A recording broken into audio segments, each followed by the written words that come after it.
pagsilang hanggang sa buhay mo o kasalukuyan. Paano mo masasabi na kilala ka na ng mga taong nakasama at nakasalamuha mo? Maging pamilya man yan o mga kaibigan.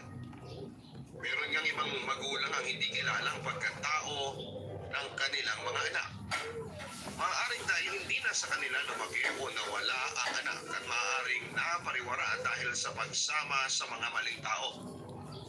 Madaming dahilan pero sino nga ba ang mas nakakakilala sa iyong buong pagkatao? Ang liham natin ay mula kay Arjo. Laki sa hirap mula sa Pampanga na nakipagsapalaran sa Maynila. Pinilit niyang magsumikap na pag-aralin ang sarili at makatapos para matupad ang mga pangarap sa buhay.